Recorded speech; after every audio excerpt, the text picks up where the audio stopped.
நிறைய பேர் வருவாங்க. குறிப்பா ஸ்டாலின் மகன் வருவார், உதயநிதி. அவர் 2 வார்த்தை தான் பேசுவார். 2 வார்த்தையை மீறி அவருக்கு பேச தெரியாது. ஆனா அந்த 2 வார்த்தையும் யாரோ எழுதி கொடுத்ததுனால தில்லா பேசுவார். அவங்க எல்லாரையும் நீங்க பிஜேபியில சேர்த்துக்கிறதுக்கு பதிலாக ஏதாவது முதியவர் இல்லத்துல சேர்த்திருந்தீங்கன்னா ஓட்டு கிடைக்குமோ இல்லையோ உங்களுக்கு புண்ணியமாவது கிடைச்சிருக்கும். கார்பரேஷனுக்கும் பிஜேபிக்கும் பெரிய வித்தியாசம் எல்லாம் கிடையாது. கார்பரேஷனை பார்த்தீங்கன்னா நாய் பிடிக்கிற வண்டியோட அலைவாங்க, பிஜேபி பார்த்தீங்கன்னா ஆள் பிடிக்கிற வண்டியோட அலைகிறாங்க. ஸ்டாலினை பார்த்தீங்கன்னா விடியல் தரேன்னு உத்தார் விட்டுக்கிட்டே சுத்துவாரு. அண்ணாமலையை பார்த்தீங்கன்னா கூட இருக்கிறவனையே வீடியோ எடுத்து வெளியில விட்டு சுத்துவார். குடும்பத்துக்காக வித்தாரு.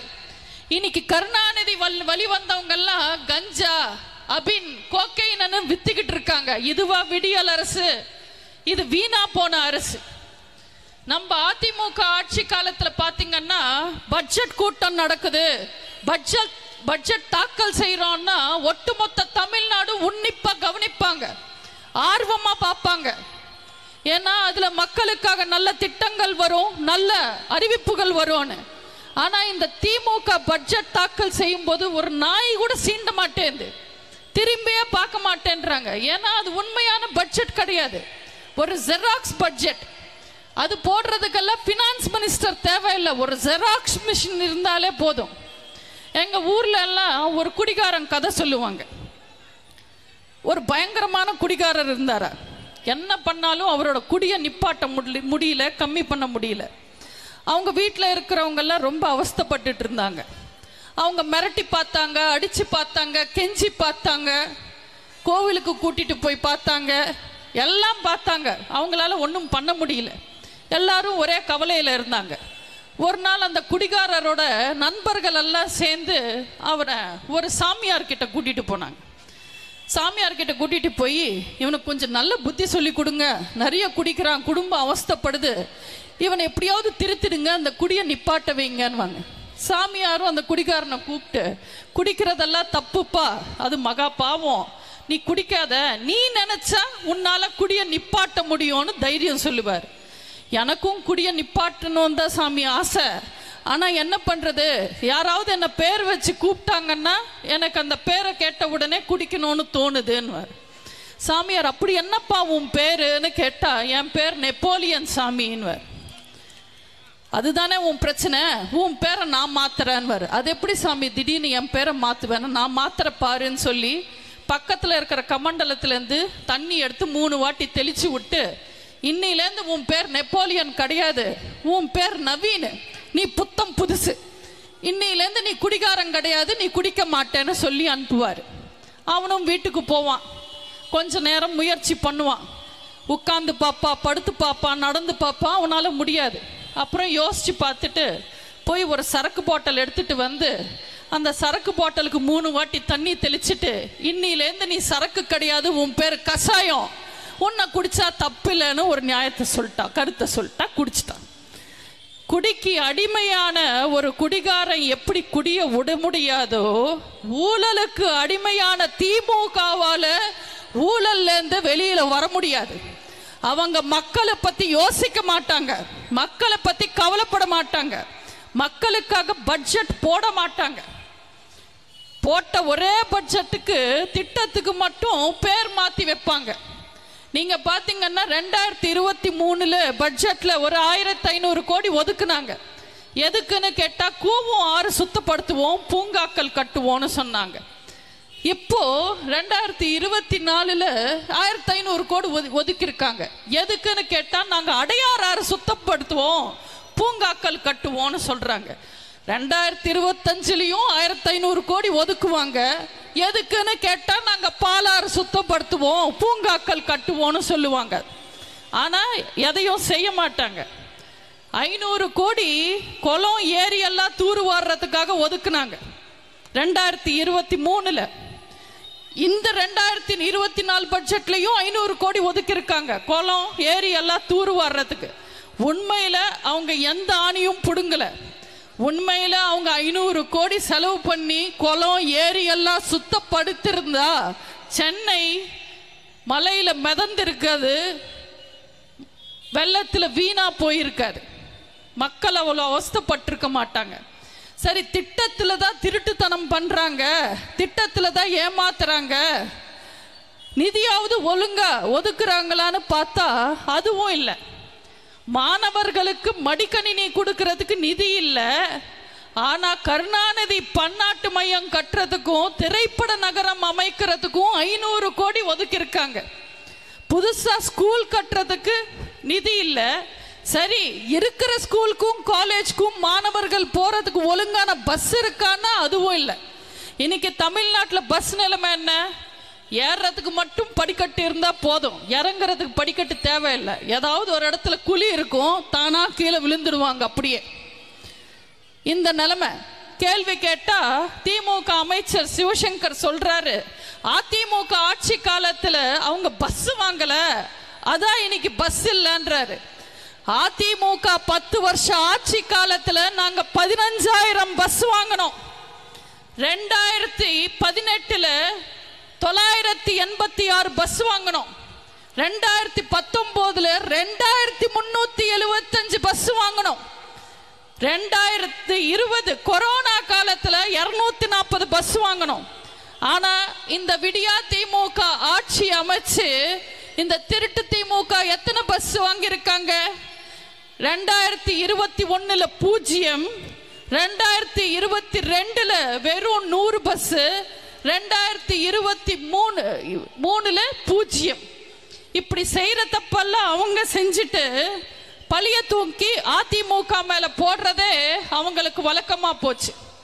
சமீபத்தில் ஸ்டாலினோட பேச்சு கேட்டேன். ரொம்ப வீரமா பேசிட்டு இருந்தார். நாங்க திராவிட ஆட்சியை நிலைநிறுத்திட்டோம், சமூக நீதியை நிலைநிறுத்திட்டோம், ஜனநாயகத்தை நிலைநிறுத்திட்டோன்னு வீரமா பேசிட்டு இருந்தார். ஆனா உண்மையில என்ன நிறுத்தினாங்க? இந்த விடியா திமுக ஆட்சிக்கு வந்ததுக்கு அப்புறம் ஸ்டாலின் எதெல்லாம் நிறுத்திட்டாங்க? பெண்களுக்கு தாலிக்கு தங்கம் திட்டம் நிறுத்திட்டாங்க, மானிய விலையில ஸ்கூட்டி திட்டம் நிறுத்திட்டாங்க, பெண்களுக்கு கறவை மாடு கொடுக்கிற திட்டம் நிறுத்திட்டாங்க, பெண்கள் ஆடு வளர்க்கிற திட்டம் நிறுத்திட்டாங்க, பட்டதாரி பெண்களுக்கு திருமணத்துக்கு உதவித்தொகை கொடுக்கிற திட்டத்தை நிறுத்திட்டாங்க, ஏழை மக்கள் பசி போக்குற அம்மா உணவகம் திட்டத்தை நிறுத்திட்டாங்க, மாணவர்களுக்கு மடிக்கணினி கொடுக்கிற திட்டத்தை நிறுத்திட்டாங்க, வயசான முதியவர்களுக்கு உதவித்தொகை கொடுக்கிற திட்டத்தை நிறுத்திட்டாங்க. இப்படி மக்களுக்காக, ஏழை மக்களுக்காக அதிமுக கொண்டு வந்த நல்ல திட்டங்கள் எல்லாம் பார்த்து பார்த்து ஒன்னொன்னா நிறுத்திக்கிட்டே இருக்காங்க திமுக. கூடிய சீக்கிரம் தமிழ்நாட்டு மக்கள் திமுகவை நிறுத்துவாங்க, அவங்க ஆட்சியை துரத்துவாங்க, அவங்கள திருத்துவாங்க. சாதாரணமா பொதுமக்களை யாராவது அடிச்சா பொதுமக்கள் போய் போலீஸ்ல கம்ப்ளைண்ட் கொடுப்பாங்க. போலீஸ் போய் அடிச்சவங்க யாருன்னு கண்டுபிடிப்பாங்க. ஆனா இந்த திமுக ஆட்சி காலத்துல என்ன நிலைமை? போலீஸையே அடிக்கிறாங்க. போலீஸ அடிச்சது யாருன்னு கண்டுபிடிக்கிறதுக்கே போலீஸ்க்கு நேரம் சரியா இருக்கு. இதுல பொதுமக்கள் பத்தி போலீஸ் எங்க யோசிக்க முடியும்? அப்படியே போலீஸ் அடிச்சது யாருன்னு அவங்க கண்டுபிடிச்சு ஓடி போய் பார்த்தாங்கன்னா அங்க தப்பு செஞ்சவன் திமுக காரனா இருப்பான், இல்ல திமுக காரனுக்கு ஃப்ரெண்டாவோ நண்பனாவோ இருப்பான். போலீஸ் என்ன செய்ய முடியும்? கையை கட்டிக்கிட்டு வேடிக்கை பார்ப்பாங்க. அதிமுக ஆட்சி காலத்துல ஹீரோ மாதிரி இருந்த போலீஸ் இன்னைக்கு ஜீரோ மாதிரி கை கட்டிக்கிட்டு ரோட்ல நிக்கிறது பார்த்தா எங்களுக்கே ரொம்ப கஷ்டமா இருக்கு. பொதுவா ஒரு இடத்துல அநியாயம் நடந்தா, அராஜகம் நடந்தா அதை தட்டி கேட்கறது ஒரு பத்திரிக்கைக்காரனா இருப்பான். ஆனா திமுக ஆட்சி காலத்துல பத்திரிக்கைக்காரனையே அடிக்கிறாங்க, வெட்டுறாங்க. பல்லடத்துல போலீஸ்க்கு 4 மணி நேரத்துக்கு முன்னாடியே ஒரு பத்திரிக்கைக்காரன் போன் பண்றாரு, தெரியாதவங்கள நான் சுத்து போட்டாங்க, என்ன வெட்ட போறாங்கன்னு. ஆனா போலீஸ் எந்த நடவடிக்கையும் எடுக்கல, வேடிக்கை பார்த்தாங்க. அந்த பத்திரிகை நண்பரை வெட்டிட்டாங்க. அந்த நிகழ்வு கண்டிக்கத்தக்க வேண்டிய நிகழ்வுக்கு ஸ்டாலின் அறிக்கை விடுறாரு. இது ஒரு சிறப்பு நிகழ்வு, அதனால நான் 3 லட்சம் நிவாரணம் தரேன்னு ஒருத்தனை ஓட ஓட வெட்டினா ஸ்டாலினுக்கு சிறப்பு நிகழ்வா. பேசதான் வரல, அறிக்கை விடவுமா வரல. திமுக செய்யற தப்ப கண்டிச்சு யாராவது ஃபேஸ்புக்ல போஸ்ட் போட்டாலோ, ட்விட்டர்ல ட்வீட் போட்டாலோ, இன்ஸ்டாகிராம்ல மீம்ஸ் போட்டாலோ, இல்ல தெருவுல இறங்கி கோஷம் போட்டாலோ, போட்டவன் நிலால இருந்தா கூட தனி படைய அமைச்சு உடனே புடிச்சுக்கிட்டு கொண்டு வந்துடுவாங்க. அதே குடிநீர் தொட்டியில மலங்கலந்தாலோ, பத்திரிக்கைக்காரனை ஓட ஓட வெட்டினாலோ, கனிமொழி பந்தோபஸ்துக்கு போன பெண் போலீஸ் கையை பிடிச்சிட்டு இழுத்தாலோ நடவடிக்கை எடுக்கிறதுக்கு 1/4 நூற்றாண்டாகும். இந்த நிலைமை எல்லாம் தமிழ்நாட்டில் என்னைக்கு மாறும்? இன்னும் எத்தனை நாளுக்கு திமுக காரங்க வந்து மக்களை ஏமாத்த போறாங்க? மக்கள் ஏமாற மாட்டாங்க, மக்கள் இனிமே நம்மள நம்ப மாட்டாங்க, நம்ம விளம்பரம் எல்லாம் கவனிக்க மாட்டாங்கன்னு நினைச்சுதா இன்னைக்கு கூட்டணி கலையிறாங்க. கூட்டணியை நம்பி தேர்தலை சந்திக்கிறாங்க. திமுக எப்பவுமே முதுகெலும்பு இல்லாத கட்சி. விக்ரமாதித்தன் வேதாளம் மாதிரி அடுத்தவன் முதுகுல சவாரி செஞ்சே பழக்கப்பட்டவங்க திமுக. 1942 இருந்து 1952 வரைக்கும் சென்னை மாகாணமா இருந்த தமிழ்நாட்டுக்கு பிரதான எதிர்கட்சியா இருந்தது யார் தெரியுமா? யார் தெரியுமா? நம்ம சகோதரருக்கு தெரிஞ்சிருக்கும். இந்திய முஸ்லிம் யூனியன், இந்திய முஸ்லிம் லீக். பலமான கட்சியா இருந்த இந்திய முஸ்லிம் லீக் துண்டு துண்டா பீஸ் பீஸா உடைச்சு அவரோட சுயநலத்துக்காக அவங்கள பிரிச்சதே கருணாநிதி. இன்னைக்கு அவங்கள சுருக்கி ஒரு சீட்டுக்காக கையேந்தி நிக்கிற அளவுக்கு பண்ணது கருணாநிதி. நான் சொல்லல, மாண்புமிகு காயிதே மில்லத் அவர்களோட பேரனே இந்த விஷயத்தை சொல்லியிருக்காங்க. இஸ்லாமிய தீவிரவாதம் என்ற வார்த்தையை பேசின கருணாநிதி மகன் இன்னைக்கு இஸ்லாமிய காவலன் நானு பேசி மக்களை ஏமாத்துறாங்க. இந்த திமுகவெல்லாம் தயவு செஞ்சு நம்பாதீங்க. நேற்று ஆரம்பிச்ச சின்ன சின்ன கட்சிகள் கூட பாத்தீங்கன்னா அவங்களோட பலத்தை நிரூபிக்கிறதுக்காக தேர்தலில் தனியா நின்று இருக்காங்க.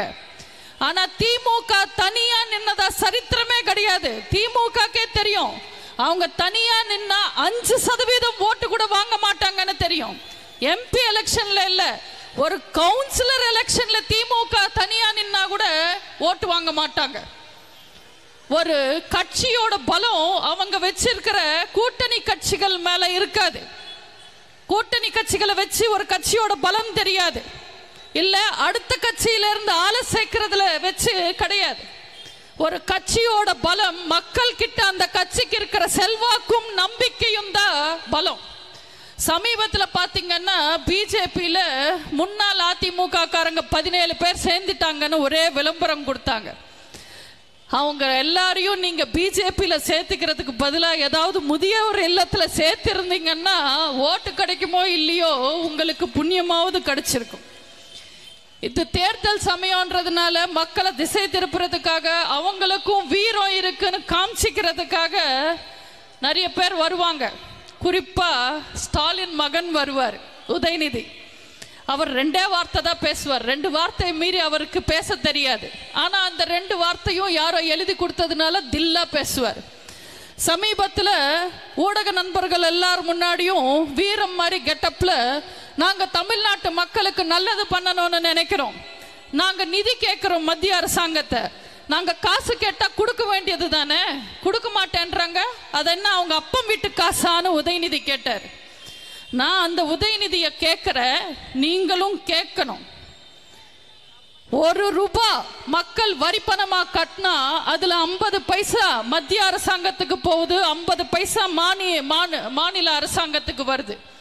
அப்போ நாங்க கட்டுற வரி பணத்தை வச்சுக்கிட்டு உங்ககிட்ட இருக்கிற பணத்துல தமிழ்நாட்டு மக்களுக்கு நல்லது பண்ண வேண்டியது தானே, நல்ல திட்டங்களை கொண்டு வர வேண்டியது தானே. ஏன் பண்ண மாட்டேன்றீங்க? உங்க அப்பம் வீட்டு காசா? சென்னையில வெள்ளம் வந்தப்போ மக்கள் அவஸ்தைப்பட்டப்போ மக்கள் ரொம்ப கோவத்துல இருக்காங்கன்னு தெரிஞ்ச உடனே வழக்கம் போல திமுக சொல்லிட்டாங்க, சென்னை, செங்கல்பட்டு, காஞ்சிபுரம், திருவள்ளூர் எல்லா மாவட்டத்துக்கும் அத்தனை ரேஷன் கார்டுக்கும் நாங்க 6000 ரூபாய் நிவாரணம் தரோம்னு சொல்லிட்டாங்க. நம்பின அப்பாவி மக்கள் ரேஷன் கார்டுக்கு போய் நின்னா சக்கரை கார்டு வச்சிருக்கிறவங்களுக்கு நிவாரணம் கிடையாது, வருமான வரி கட்டினவங்களுக்கு நிவாரணம் கிடையாதுன்னு ஏமாத்தி அமிச்சாங்க. ஏன் மொத்த மக்களுக்கும் நிவாரணம் கொடுக்க வேண்டியது தானே உங்க அப்பன் வீட்டு காசா? தேர்தல் சமயத்துல எல்லா பெண்களுக்கும் 1000 ரூபாய் தரோன்னு சொல்லிட்டு தேர்தல் முடிஞ்ச உடனே தகுதியானவங்களுக்கு மட்டும் 1000 ரூபாய் தரோன்னு சொல்றீங்க. எல்லா பெண்களுக்கும் கொடுக்க வேண்டியது தானே உங்க அப்பன் வீட்டு காசா? அடுத்தவன் பொண்டாட்டிக்கு தகுதி இருக்கா இல்லையான்னு முடிவு பண்றதுக்கு ஸ்டாலின் யாரு? யாரை ஏமாத்துறதுக்காக பேசுறாங்க? வெள்ளத்துல சேதமடைஞ்ச ஸ்கூல் எல்லாமே சரிப்படுத்துறதுக்கு வெறும் 2 கோடி ஒதுக்கிட்டு ஃபார்முலா கார் ரேஸுக்கு மட்டும் 40 கோடி ஒதுக்குறாங்க. அவங்க அப்பன் வீட்டு காசா? ராணுவத்துல செத்தவனுக்கு வெறும் 3 லட்சம், கள்ளச்சாராயம் குடிச்சு செத்தவனுக்கு 10 லட்சம் தராங்க. உங்க அப்பன் வீட்டு காசா? ஒரே கையெழுத்துல நீட்ட ஒழிப்பேன்னு சொல்லிட்டு ஒரு ஆணியும் புடுங்க முடியாம இன்னைக்கு மக்களை ஏமாத்துறதுக்காக 50 லட்சம் கையெழுத்து வாங்குறேன்னு அரசாங்க பணத்தை செலவு பண்ணி ஊரூரா போறாரு உதயநிதி. உங்க அப்பன் வீட்டு காசா? இன்னைக்கு இபி பில் 3 மடங்கு ஏறி இருக்கு. கரண்ட் பில்லே கட்ட முடியாம மக்கள் அவஸ்தைப்படுறாங்க. ஏன் மக்களுக்காக நீங்க கரண்ட் பில் குறைக்க வேண்டியது தானே உங்க அப்பன் வீட்டு காசா? பால் பெட்ரோல் விலை குறைக்கிறோன்னு சொல்லி இன்னைக்கு பால் விலையை கூட ஏத்திட்டீங்க, வரியெல்லாம் ஏத்திட்டீங்க, விலையெல்லாம் ஏத்திட்டீங்க. நேத்து குப்பாடுறதுக்கு கூட வரிய போட்டீங்க. உங்க அப்பன் வீட்டு காசா? இப்படி திமுக இந்த பக்கம் வந்தா நாக்க புடுங்கிக்கிற மாதிரி 4 கேள்வி நீங்க கேட்கணும், இந்த ஊடகங்கள் கேட்கணும். ஊடகங்கள் மட்டும் உண்மையான செய்திகள் இந்த ஊருக்கு சொன்ன அன்னைக்கு திமுகவோட கதை முடிஞ்சிடும். ஊடகங்கள் மாறணும், உண்மையை ஊருக்கு சொல்லணும். திமுக மாதிரி இன்னைக்கு தமிழ்நாட்டு மக்களை ஏமாத்துறதுக்கு நிறைய பேர் கிளம்பி வந்திருக்காங்க. திமுக பத்தாதன்னு இன்னைக்கு பிஜேபி வேற கிளம்பி வந்திருக்கு. கார்பரேஷனுக்கும் பிஜேபிக்கும் பெரிய வித்தியாசம் எல்லாம் கிடையாது. கார்பரேஷனை பார்த்தீங்கன்னா நாய் பிடிக்கிற வண்டியோட அலைவாங்க, பிஜேபி பார்த்தீங்கன்னா ஆள் பிடிக்கிற வண்டியோட அலைகிறாங்க. பிஜேபி கட்சியில நீங்க சேரணுமா உங்களுக்கு சில தகுதி இருக்கணும். ஒன்று, நீங்க ஏதாவது ஒரு கட்சியில உறுப்பினராக இருக்கணும், உறுப்பினர் அட்டை வச்சிருக்கணும். 2வது, நீங்க சீனியர் சிட்டிசனா இருக்கணும். 3வது, உங்க குடும்பத்திலையும் சரி நீங்க இருக்கிற கட்சியிலையும் சரி உங்களை மதிக்க கூடாது யாரும். 4வது, நீங்க மோடிய தலைவரா பார்க்கணும், அண்ணாமலைய கடவுளாவே பார்க்கணும். அப்பதான் பிஜேபியில என்ட்ரி. உங்களை வண்டியில ஏத்திப்பாங்க, இலவசமா டெல்லி வரைக்கும் கூட்டிட்டு போவாங்க, கட்சியில சேர்த்துப்பாங்க. அதுக்கப்புறம் உங்களை கண்டுக்காம விட்டுடுவாங்க, அது வேற விஷயம். நேத்து பிஜேபி பிரச்சாரத்துக்காக பிரதமர் மோடி திருப்பூர் வந்திருந்தார். அவர் பேசினது நான் டிவியில லைவ் பார்த்தேன். எனக்கு ஒரு டவுட் வந்துடுச்சு. நம்ம கூட அதிமுக கூட்டணியில இல்ல, நான் கண்டபடி பேசி அதிமுக கூட்டணி உடைச்சிட்டேன்னு அண்ணாமலை மோடிக்கு சொன்னாரா இல்லையானே எனக்கு டவுட் ஆயிடுச்சு. ஏன்னா வந்தவர் பிஜேபிக்கு பிரச்சாரம் பண்ணாம நமக்காகவே பிரச்சாரம் பண்றாரு, அதிமுகவே பிரச்சாரம் பண்றாரு. புரட்சி தலைவர் உத்தமர், புரட்சி தலைவி அம்மா நல்லவங்க, அவங்க 2 பேரும் சிறந்த ஆட்சி கொடுத்தாங்கன்னெல்லாம் பேசினாரு. மோடிஜி, இது தமிழ்நாட்டில் இருக்கிற எல்லாருக்கும் நல்லா தெரியும். உங்க கூடவே வளர்த்துக்கிட்டு கூடவே கூட்டிட்டு போறீங்களே ஒரு ஆட்டுக்குட்டி, அந்த ஆட்டுக்குட்டிக்கு தான் இது தெரிய மாட்டேந்து, அந்த கத்துக்குட்டிக்கு நல்லா கத்து கொடுத்துட்டு போங்க. எங்க புரட்சி தலைவரோட புரட்சி தலைவி அம்மாவோட ஆட்சி மட்டும் இல்ல, 4.5 வருஷம் அம்மாக்கு அப்புறம் ஆட்சி செஞ்ச அண்ணன் எடப்பாடியார் ஆட்சியும் அற்புதமான ஆட்சி நீ தமிழ்நாட்டு மக்களுக்கு நல்லா தெரியும். ஏதோ 1-2 பேருக்கு டவுட் இருந்தாலும் இந்த திமுகவோட காட்டாட்சியில அவங்களும் தெளிவாயிட்டாங்க. இனிமே எப்போ தேர்தல் வந்தாலும் அதிமுகக்கும் ரெட்டலுக்கு தான் ஓட்டு போடுவான்னு தமிழ்நாட்டு மக்கள் தெளிவா இருக்காங்க. மோடி சார் புத்திசாலி, அவருக்கு நல்லா தெரியும். தமிழ்நாட்டு மக்கள் கிட்ட ராமரு அனுமாருன்னு பேசினா மட்டும் பத்தாது, நம்ம கைத்தட்டு வாங்கணும்னா புரட்சி தலைவர் பத்தி புரட்சி தலைவி அம்மா பத்தி பேசணும்னு முடிவு பண்ணி தான் பேசியிருக்காரு. ஆனா என்ன பண்றது, மோடிக்கு தெரிஞ்சது கூட அண்ணாமலைக்கு தெரியாம போச்சு. எனக்கு அண்ணாமலைக்கும் ஸ்டாலினுக்கும் பெரிய வித்தியாசம் தெரியாது. ஸ்டாலினை பார்த்தீங்கன்னா விடியல் தரேன்னு உத்தார் விட்டுக்கிட்டே சுத்துவாரு. அண்ணாமலையை பார்த்தீங்கன்னா கூட இருக்கிறவனையே வீடியோ எடுத்து வெளியில விட்டு சுத்துவார். இவர் கட்சி தலைவராக இருக்கிறதுக்கு பதிலாக எங்கேயாவது வீடியோ எடுக்க போயிருந்தா கூட இன்னும் பெரிய ஆளா வந்திருப்பார். இந்த அண்ணாமலை எல்லாம் எங்களை பார்த்து பேசுறாரு, 4.5 வருஷம் அதிமுக ஆட்சிக்கு நாங்க சப்போர்ட் பண்ணோன்னு. அண்ணாமலை பிஜேபி சப்போர்ட் பண்ணது எங்க ஆட்சிக்கு இல்ல, ஓபிஎஸ்க்கு. நாங்கெல்லாம் சேர்ந்து எங்க ஆட்சியை நல்லா காப்பாத்திட்டோம். உங்களாலதான் ஓபிஎஸ் காப்பாற்ற முடியாம தெருவில் நிக்கிறாரு. கூட கூப்பிட்டுக்கிட்டு கூட்டணியில வச்சுக்கங்க, வாரி கொடுத்துடுவாரு எம்பிக்களை. இன்னைக்கு ஓபிஎஸ் இருக்கிற நிலைமைக்கு பிஜேபி ஆபீஸ்ல தோட்ட வேலைக்கு கூப்பிட்டா கூட போயிடுவாரு. அந்த நிலைமையில இருக்காரு. அவரை நம்பி எல்லாம் அதிமுகவை சீண்டி பார்க்கிறாரு அண்ணாமலை. அதிமுகன்றது 52 வருஷ ஆலமரம். இதை நேத்து முளைச்ச புல்லெல்லாம் அசைச்சு பார்க்கணும்ன்றது முட்டாள்தனம். காக்கா கூட்டுல குயில் வந்து முட்டை போடும். காக்கா அது தான் முட்டைன்னு நினைச்சு அடக்காக்கும். எப்போ முட்டை உடைஞ்சு குயில் சத்தம் போடுமோ காக்கா உஷாராயிடும். இது நம்ம இன்னும் இல்லைன்னு வெளியில தள்ளிடும். அதே மாதிரிதான் அண்ணாமலை வாய் விட்டு இன்னைக்கு வீணா போய் வெளியில போனா அதுக்கு நாங்க பொறுப்பில்லை. போக போக அண்ணாமலை தெரிஞ்சுப்பாரு, அதிமுக கூட இருக்கிற வரைக்கும் தான் நமக்கு மரியாதைன்னு. அண்ணாமலை என்ன பேசினாலும் அவர் பின்னாடியே வர்ற ஆதரவு பிரஸ்ன்னு நினைச்சார் அதிமுகவை. போனா போட்டோம், விட்டா வீணா போயிடுவாங்களேன்னு நாங்க தூக்கி சுமந்தா எங்களையே போட்டு பாக்குறீங்களா? அண்ணாமலை சொல்றாரு, நாங்க தமிழ்நாட்டில் ஆட்சிக்கு வந்தா ஒரு வீட்டுக்கு ஒரு அரசு வேலை தருவேன்னு. எப்படி தருவாரு?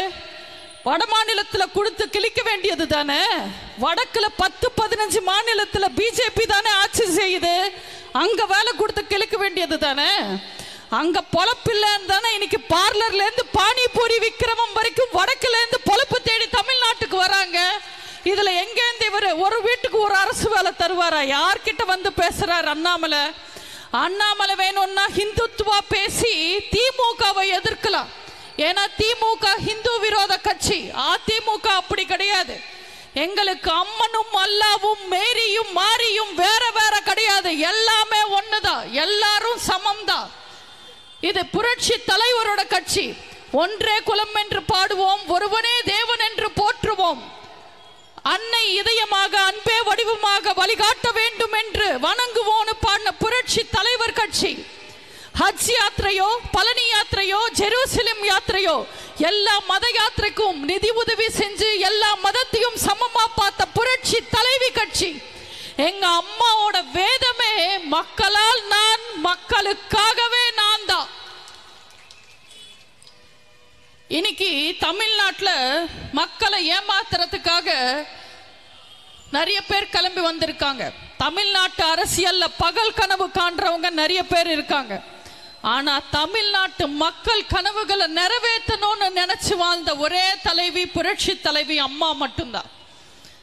நம்ம அம்மா புரட்சி தலைவி அவர்களை பத்தி எல்லாருக்கும் முழுசா தெரியாது. மேலோட்டமா அம்மாவை பார்க்கறவங்க எல்லாம் என்ன நினைப்பாங்க? அம்மா ஒரு பெரிய குடும்பத்துல பிறந்தாங்க, கான்வென்ட்ல படிச்சாங்க, நடிக்க வந்தாங்க, பெரிய ஹீரோயின் ஆயிட்டாங்க, அரசியலுக்கு வந்தாங்க, சிஎம் ஆயிட்டாங்க.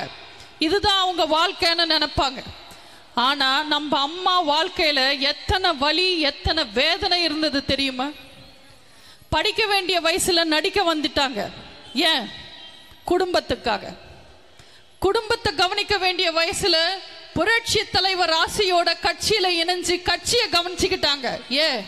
புரட்சி தலைவருக்காக. மலை போல நம்ப இருந்த புரட்சி தலைவர் இறந்து உயிரில்லாத சில போல படுத்துக்கிட்டு இருக்கும் போது ஒட்டுமொத்த கூட்டமும் அம்மாவை அவமானப்படுத்தினாங்க. ஆனாலும் அவங்க அரசியலை புட்டு போல. ஏன்? புரட்சி தலைவருக்கு கொடுத்த வார்த்தைக்காக, வைராக்கியத்துக்காக. கை குழந்தைய தூக்க வேண்டிய வயசுல ஒட்டுமொத்த கட்சி பாரத்தையும் தோல்ல தூக்குனாங்க. ஏன்? தொண்டர்களுக்காக. சட்டசபையில கருணாநிதியாலும் அவரோட காட்டு மிராண்டி கூட்டங்களாலையும் அசிங்கப்பட்ட போதும் அம்மா கலங்கி நிக்கல. பாஞ்சாலி கூட கிருஷ்ணரை துணைக்கு கூப்பிட்டாங்க, ஆனா அம்மா யாரையும் கூப்பிடல. சிங்கம் மாதிரி தனியா நின்று சபதம் போட்டு முதல்வரா வந்து நின்னாங்க. ஏன்? பெண்கள் ஜெயிக்கணும்ன்றதுக்காக. எத்தனை இடைஞ்சல்கள் இருந்தாலும் மறுபடி முதல்வராகி மக்களுக்கு நல்லாட்சி கொடுத்து திரும்ப திமுகவை தோக்கடிச்சாங்க. ஏன்? தமிழ்நாடு நல்லா இருக்கணும்ன்றதுக்காக. அப்படி மக்களுக்காக உழைச்சு இந்த மக்களை விட்டு சென்ற நம்ம தாய்க்கு, நம்ம தெய்வத்துக்கு, நம்ம புரட்சி தலைவிக்கு இறுதி மரியாதை நடக்கும் போது இந்த உலகமே அழுதது. எதிரி கூட கண் கலங்கி கண்ணீரஞ்சலி போஸ்டர் ஒட்டினாங்க. ஏன்னா அம்மா வாழ்ந்த வாழ்க்கை அப்படி. ஒவ்வொரு நாளும் மக்களுக்காக போராடி வாழ்ந்தாங்க. புதைக்க முளைச்சாங்க, வெட்ட வளர்ந்தாங்க. அதுதான் புரட்சி தலைவி அம்மா. ராணி மாதிரி வாழ்ந்தவங்க ரணவேதனையில ஆஸ்பத்திரியில படுத்துக்கிட்டு இருக்கும் போது கூட அவங்க வியாதி பத்தி நினைக்காம விவசாயிகளை பத்தி நினைச்சாங்க. காவேரி பிரச்சனைக்கு ஹாஸ்பிட்டல்லையே கூட்டம் நடத்தினவங்க அம்மா. அப்படி தன் இறுதி மூச்சு வரைக்கும் மக்களால் நான், மக்களுக்காகவே நான் வாழ்ந்து மறைஞ்சவங்க அம்மா. அந்த அம்மாவோட இயக்கத்தை, அதிமுகன்ற ஆலமரத்தை நம்ம வாட விடலாமா? இது ஒரு கட்சி கிடையாது, இது குடும்பம், இது கம்பெனி கிடையாது, கழகம். அண்ணாவோட கடமை, கண்ணியம், கட்டுப்பாடு நிறைஞ்ச ஒரே கட்சி அனைத்து இந்திய அண்ணா திராவிட முன்னேற்ற கழகம். இது குண்டர்கள் கட்சி கிடையாது, இது தொண்டர்கள் கட்சி. இது மகன்கள் கட்சி கிடையாது, மக்கள் கட்சி. இது கொத்தடிமை கட்சி கிடையாது, கொள்கை கட்சி. இது குடும்ப கட்சி கிடையாது, கொடுக்கிற கட்சி. அம்மாக்கு அப்புறம் அண்ணன் எடப்பாடியார் ஆட்சிக்கு வந்தாரு. இன்னைக்கு எத்தனையோ கஷ்ட காலத்துல கட்சியை கட்டி காப்பாத்துறாரு. அண்ணனை பத்தி நீங்களே யோசிச்சு பாருங்க. அண்ணன் எடப்பாடியார் நினைச்சிருந்தா 4.5 வருஷம் அவர் முதல்வரா இருக்கும் போது, இன்னைக்கு கட்சிக்கு பொதுச் செயலாளரா இருக்கும் போது அவர் நினைச்சா அவர் மகனை, அவர் மாமனை, அவர் மச்சானை, அவரோட அக்காவை, அவரோட அண்ணாவை கட்சிக்கு கொண்டு வர முடியாதா? பதவிக்கு கொண்டு வர முடியாதா? ஆனா அண்ணன் எடப்பாடியார் எப்பவுமே மக்களை பத்தி யோசிச்சாரே தவிர மனைவி பத்தி, மகனை பத்தி யோசிக்கல.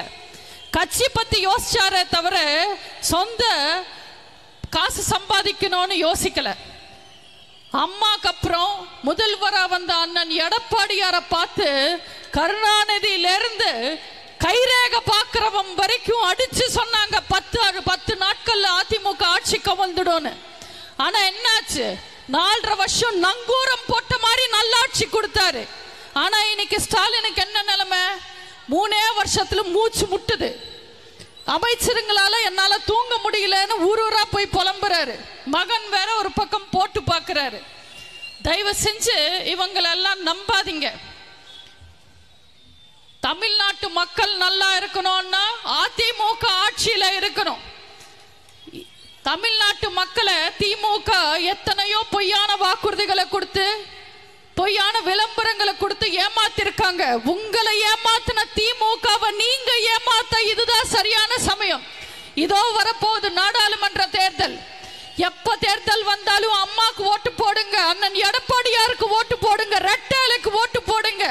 நீங்க இழந்த நிம்மதியை, நீங்க இழந்த உரிமைகளை, நீங்க இழந்த சந்தோஷத்தை நாங்க உங்களுக்கு மீட்டு தருவோம். திமுகவை பொறுத்த வரைக்கும் திருச்சியில நேரு வெறும் தேர்தான். தேர்தல் சமயத்துல மட்டும்தான் மரியாதை. அதுக்கப்புறம் இழுத்துட்டு போய் ஒரு மூலையில வச்சு மூடி வச்சிடுவாங்க. ஆனா மகேஷ் இன்னைக்கு சாமி மாதிரி கும்பிடுறாங்க. இது நேருக்கும் நல்லா தெரியும். இனிமே திமுக திருச்சியில ஜெயிக்காது. நேரு சொன்ன கேண்டிடேட்டுக்கு சீட்டு கொடுத்தாங்கன்னா மகேஷ் பொய்யாமொழி கோஷ்டி வேலை பார்க்காது. மகேஷ் சொல்றவனுக்கு சீட்டு கொடுத்தா நேரு கோஷ்டி வேலை செய்யாது. 2 பேருக்கும் வேண்டான்னு காங்கிரஸ்க்கு சீட்டு கொடுத்தா காங்கிரஸ்காரனே வேலை செய்ய மாட்டாங்க. இதான் திமுகக்கும் அவங்க கூட்டணிக்கும் இருக்கிற நிலைமை. மலைக்கோட்டை மறுபடியும் அதிமுக கோட்டைன்றது இந்த தேர்தலில் தெரியும். நம்புங்கள் தொண்டர்களே, புது உணர்ச்சியோட, புது வேகத்தோட தேர்தலை சந்தியுங்கள். நம்புங்கள், நாளை